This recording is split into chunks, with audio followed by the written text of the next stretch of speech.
अस्सलाम वालेकुम, मैं ज़ैन अली हाजी टीवी ऑफिशियल से एक नए व्लॉग के साथ।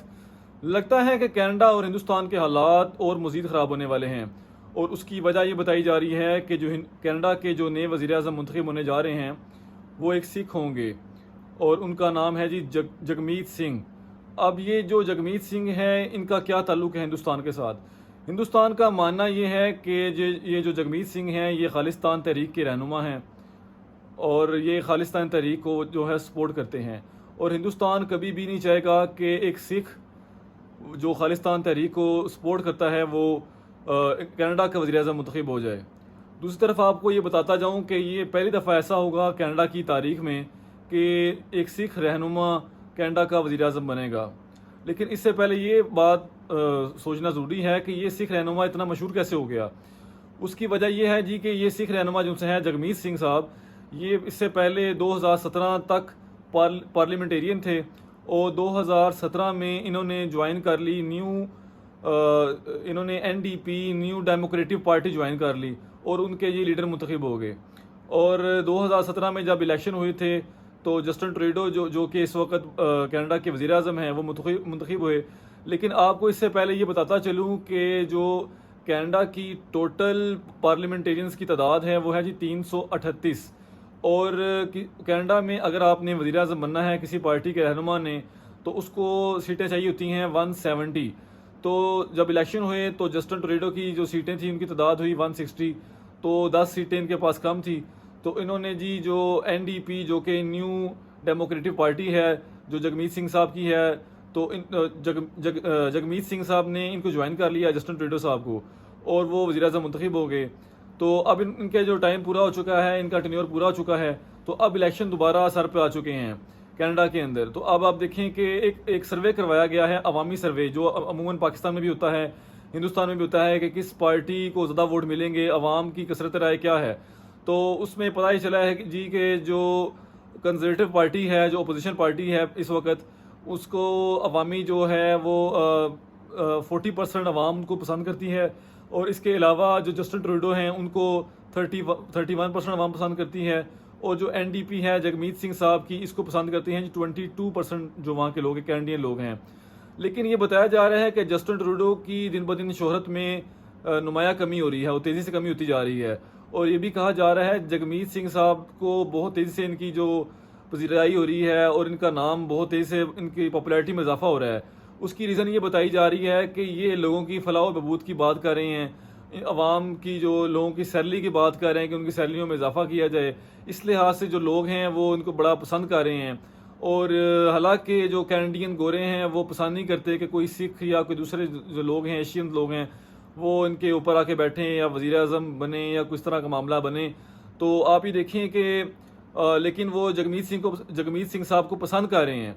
और इसके अलावा आपको ये बताता चलूँ कि ये हो सकता है और इस बारे में कहा जा रहा है कि जस्टिन ट्रूडो की जो पॉपुलैरिटी है वो बहुत तेज़ी से नीचे आ रही है और जगमीत सिंह साहब की जो पॉपुलैरिटी है वो ऊपर जा रही है। तो अगर, और इसके बारे में कहा जा रहा है ये वो पॉसिबल है कि जगमीत सिंह साहब की जो पॉपुलैरिटी है वो 31% तक पहुंच जाए या 30% तक पहुंच जाए और ज़ाहिर सी बात है जस्टिन ट्रूडो की जो पॉपुलैरिटी वो कम हो जाएगी। तो अगर ये हो जाता है तो ये तो नज़र आ रहा है कि जो जगमीत सिंह साहब हैं वो इनके कनाडा के पहले सिख वज़ीर आज़म होंगे। और अगर ये हो जाता है तो इनके लिए बहुत गर्व की बात है और हिंदुस्तान, अगर ये बन जाते हैं तो हिंदुस्तान की जो चीखें होंगी वो सातवें आसमान तक होंगी। तो अब देखते हैं कि क्या होता है, अभी थोड़ा टाइम बाकी है इस मामले में। और आपको दूसरी आखिरी खबर बताता चलूँ कि हिंदुस्तान और अमेरिका में भी कशीदगी जारी है। ये आज तक तारीख में पहले ऐसा कभी नहीं हुआ कि हिंदुस्तान और अमेरिका एक दूसरे के ख़िलाफ़ हो जाएं। हिंदुस्तान का कहना है कि जो अमेरिका है वो खालिस्तान जो तहरीक हिंदुस्तान में चल रही है उसका ज़िम्मेदार अमेरिका है। और ये पहली दफ़ा ऐसा हुआ है जी कि हिंदुस्तान ने अमेरिका पे डायरेक्टली इल्ज़ाम लगाया है और इस मामले में उन्होंने कहा है जी कि एक पुन्नू सिंह है जी, अमेरिका में इनके पास ड्यूल नेशनलिटी है, अमेरिका की और कनाडा की। अब ये जो पुन्नू सिंह हैं इनके ये CIA के एजेंट भी है, ये हिंदुस्तान कहता है। पुन्नू सिंह साहब को इंडिया में मोस्ट वांटेड हैं और ये अमेरिका में CIA के एजेंट हैं और इनके पास ड्यूल नेशनलिटी है। और अब से कुछ दिन पहले CIA और रॉक की आपस में मीटिंग हुई है, इनके जो बड़े चीफ हैं इनकी मीटिंग हुई है, और उन्होंने जो हिंदुस्तान के रॉक के चीफ हैं इन्होंने CIA के चीफ से कहा है कि आप हमारे जो दुश्मन हैं उनको अपने पास पाल रहे हैं और ये अच्छी बात नहीं है। बेसिकली ये डायरेक्टली इल्ज़ाम लगा रहे हैं CIA के ऊपर। मोदी को बेसिकली ये जो सारा मामलात हो रहे हैं ये मोदी को गिराने की कोशिश की जा रही है और मोदी को दबाव में लाने की कोशिश की जा रही है। असल में जो इलेक्शन हैं वो सर पे हैं।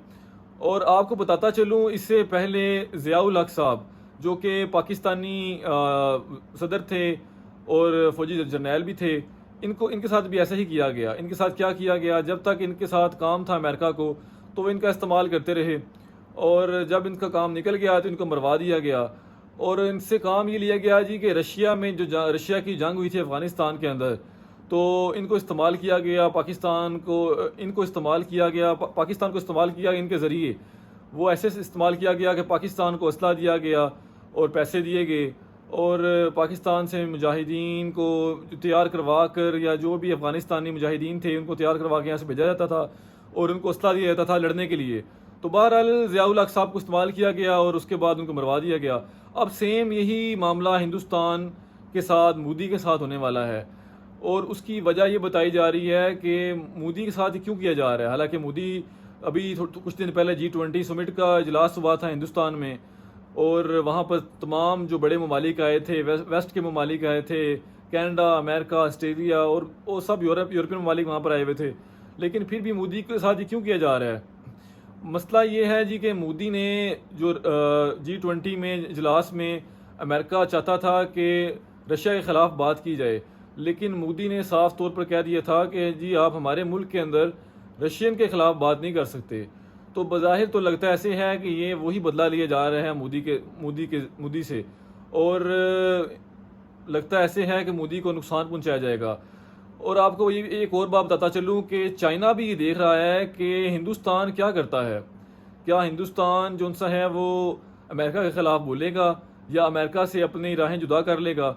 और अगर अमेरिका से हिंदुस्तान ने अपनी राहें जुदा कर ली तो चाइना तो पहले ही अपनी बाहें जो खुला के बैठा हुआ है कि आप हमारे पास आ जाएं और हम आपके साथ चलने को तैयार हैं। वो तो पहले भी इनके ट्रेड पार्टनर हैं। अब मसला तो अमेरिका को है, और हिंदुस्तान को, मज़े की बात यह है कि हिंदुस्तान को अमेरिका की ज़रूरत भी नहीं है, क्योंकि उनकी अपनी ट्रेड इतनी बढ़ चुकी है, इनकी अपनी एक्सपोर्ट इतनी बढ़ चुकी है कि उनको अब अमेरिका की ज़रूरत नहीं है। लेकिन अमेरिका को हिंदुस्तान की बहुत ज़रूरत है, और ये हिंदुस्तान ने अमेरिका को ये बात बता दी है वाज़े तौर पर कि देखें, अगर आप हमें उतारेंगे, मोदी ने कहा है कि अगर आप मुझे उतारेंगे तो मैं तो शायद जीत ही जाऊँ इलेक्शन दोबारा, तो हम जो उनसे हैं वो आपको छोड़ देंगे। और आप ये बात याद रखें कि हमारे अलावा इस खिते में आपका कोई नहीं साथी, तो आप हमें सपोर्ट करें। और दूसरे नंबर पर आप ये देखें कि मोदी ने इस मामले को टालने के लिए, इस कनाडा का जो मामला है इसको ठंडा करने के लिए एक और काम किया है। इन्होंने जो अक़वाम मुत्तहिदा में अभी कुछ दिन पहले मामला चले, इनकी जो वज़ीर ख़ारजा थी उन्होंने अक़वाम मुत्तहिदा में कहा जी कि हम पाकिस्तान से कहते हैं कि वो जो उनसे इलाके हैं इनके वो खाली कर दें अपने, और जो कश्मीर वाले इलाके हैं, और हम वहाँ पर हमला करने वाले हैं। और वो पाकिस्तान को जी डायरेक्ट धमकी दे रहे हैं। आगे तो वो कहते थे कि वो हमारे इलाके हैं, आप उनको छोड़ दें, अब वो कह रहे हैं जी खाली कर दें। तो बेसिकली ये जो मामला हिंदुस्तान कर रहा है ये सिर्फ़ और सिर्फ इसलिए किया जा रहा है ताकि ध्यान भटकाया जा सके अमेरिका का, कनाडा का, ऑस्ट्रेलिया का, क्योंकि इन्हें पता है कि जो वेस्ट ममालिक हैं वो अब बड़े ज़्यादा ख़िलाफ़ हो चुके हैं मोदी के। तो अब मोदी कभी भी नहीं चाहेंगे कि इनके ख़िलाफ़ हुआ जाए ज़्यादा से ज़्यादा, और उनकी इकोनॉमी में फ़र्क पड़ेगा, क्योंकि वो बड़ी बड़ी इन्वेस्टमेंट लेके आ रहे हैं हिंदुस्तान के अंदर, और मोदी कभी भी नहीं चाहेगा कि हिंदुस्तान के मामलात इन मुल्कों के साथ ख़राब हों। चलिए जी, बहरहाल इतना ही अभी के लिए, मिलते हैं अपने अगले व्लॉग में कुछ नई बातों के साथ। तब तक के लिए इजाज़त दीजिए। अल्लाह हाफिज़।